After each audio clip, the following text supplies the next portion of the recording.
Hi, boys and girls. Welcome back to Shawnee Presbyterian Church's Sunday School. I am so glad that you have joined me this week.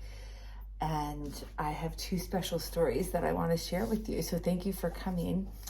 Let's learn about God's message for us this week.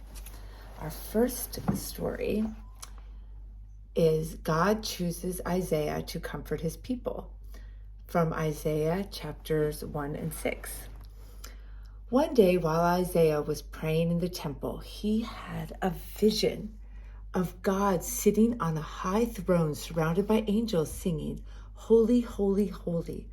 God is all powerful and holy. The whole earth is filled with his glory." Isaiah thought about how unholy the people had become and how they had stopped trusting God. He thought about all the ways the rich were mean and cruel to the poor. Then he remembered all the times he had said hurtful things to others. Suddenly, Isaiah was afraid, for he knew he was also not worthy of God's presence. "I am lost, for my lips are unclean," he cried. And then an angel came down and touched a burning coal to Isaiah's lips. "You are forgiven for all of the hurtful things that you may have said." Then God answered, "Whom can I send as my messenger?" And Isaiah answered, "Here I am, Lord, send me." And God said, "Tell my people, if you want to speak to me, come and I will listen. I will wash away your sins and your hearts will be as white as snow. If you want to be my people, you must be holy. How is one holy?" That's a very good question. What do you think the answer to that is? How is one holy? By doing good, by seeking what is fair, rescuing the oppressed, and caring for the widow and the orphan. Basically taking care of other people and taking care of your community. That is how people will know God. Dear God, help me be your messenger of hope and love. And I think all of you can be a messenger of God's hope and love. And I know I try to, and sometimes I make mistakes, but I keep on trying because I know that's what God would want me to do. He doesn't expect us to be perfect and to never say hurtful things or never do things that maybe aren't so nice, but he wants us to learn from those lessons and try our very best next time. And the second story that I'd like to share with you today is called Jeremiah, the boy prophet. God calls a young person to be a prophet, and this is based on Jeremiah's 1 and 18. There's Jeremiah.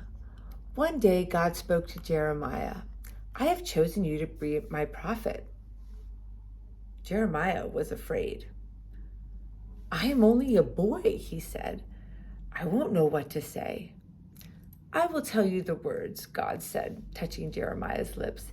"Even before you were born, I chose you." God has a plan for us even before we are born. God showed Jeremiah a branch of an almond tree, which is the first tree to bloom in the spring. Jeremiah knew then what God meant. He would make Jeremiah's work blossom like the almond tree. Then God sent Jeremiah to a potter's house. Jeremiah watched as the potter formed a jar of clay on his wheel, but the jar was lopsided. So the potter took the wet clay and reshaped it until at last it was whole and perfect. "My children are like the clay in my hands," God said. "If they let me, I will make them whole and perfect." So I love that idea, don't you, boys and girls? Sometimes we might be a little bit lopsided, and that's okay because we are clay in God's hands. And if we allow him to, he will help make us whole and perfect. But we have to remember to be pliable like the clay, to be able to be moved like the clay so that God can do his work with us. Jeremiah served the Lord as a prophet for 40 years and tried to teach people how to live and be shaped by God. Dear God, thank you for giving purpose to everyone's life, including mine. So I hope you remember the 2 lessons today. Isaiah becoming God's messenger and Jeremiah also becoming God's messenger.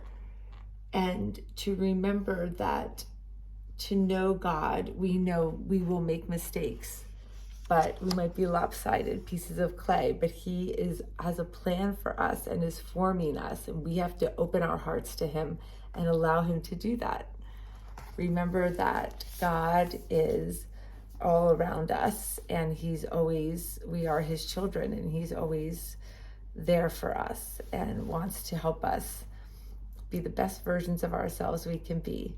I hope you have a great week, boys and girls, and I really look forward to seeing you here again next week. Take care. Bye-bye.